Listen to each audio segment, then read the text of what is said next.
All right, if you've checked out our first video about our new enhanced homebuyer program, now we're going to dig into an example because let's be honest, when someone's just sitting there talking about numbers, it's kind of hard to follow along. So we want to use an example, and the example we're going to use is what does it look like if you're purchasing a home at $550,000, which is the starting point for our enhanced homebuyer program. So let's dig right into the numbers on what this looks like from a down payment, from a mortgage standpoint, from your monthly payment, from CMHC. We're going to go through all the numbers so that hopefully there's fewer questions. So the example that we're going to use is a single person household annual income of $90,000 or $7,500 a month. Now, doesn't really matter if it's a single person or two household income. Really, all that matters is the annual income combined for that household, let's say, is $90,000 or $750 a month. And we're going to just throw it in there and say that they have a monthly car payment of $400 a month. So the monthly breakdown of this, we're talking a purchase price of $550,000. We're making an assumption of property taxes on the home of $3,500. Your down payment needs to be $30,250, which works out to 5.5% of the purchase price.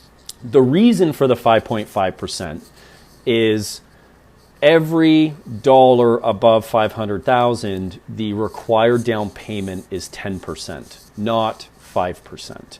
I explained that in another video. You can find that link below as well, where we talk about how your deposit structure changes depending on the purchase price. So we're doing the real deal here. So you'll have to come up with 5.5%. Let's just say a mortgage rate of 5%, and your amortization is 25 years. Now, your total mortgage amount on this property ends up being $540,540.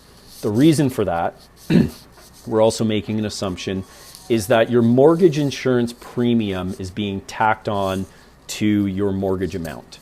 Now, that mortgage insurance premium, we're just using CMHC as an example, is $20,790 or 4% of your purchase price. So you can use that variable. If it's a $700,000 home, it's being insured through CMHC, the insurance is 4%.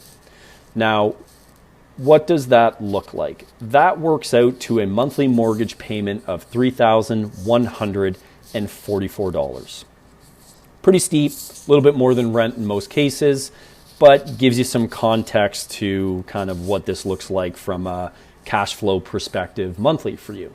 Now, if you take a look at our enhanced home buyer program, what it looks like, we have the same general information on the household income of $90,000. There's still a car payment of $400.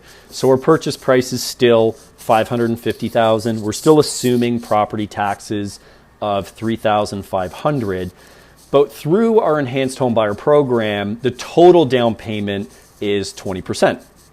Now, how that breaks out is the home buyer comes up with 5%, and then through our enhanced home buyer program and the co-ownership model, they come with 15%. The benefit to having 20% down is you no longer have CMHC payments, CMHC insurance, I should call it, which then saves you actually on your closing costs $20,790.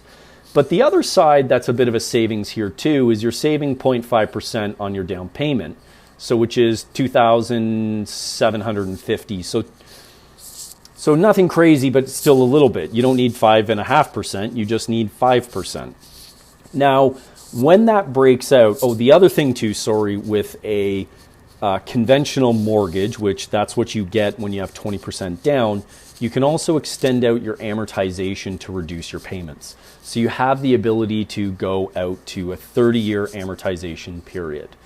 And when you factor all of this in, you go from your original mortgage amount or mortgage monthly payment of $3,144 down to $2,348, which represents a reduction in your monthly payment of $796. Improves your monthly cash flow. Now, I get it. Couple things. Amortization periods are different. Yes, that's right.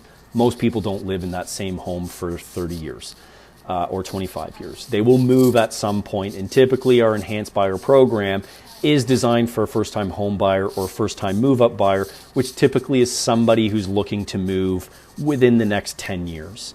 Now, the idea here is to use this as a tool to get into home ownership sooner rather than later. And we're going to explore the idea of selling this home in another video, where we take a appreciation, which is pretty modest, of 3%, and we say, okay, if down the road in 5 years or 10 years you choose to sell the home, how does this look like? How does the money get broken up? In short, and we'll go through in detail in another video, but in short, 5% of the proceeds plus the principal paid down on the mortgage goes to you, the home buyer, and then the 15% appreciation, 15% equity goes to the payback, the enhanced home buyer program. Now, the other side to this is just like sharing in the appreciation. If by chance you sold the home and there was a loss, we share in the loss as well. So hopefully that brings a little bit of clarity. If you've got any questions, please feel free to shoot us a message.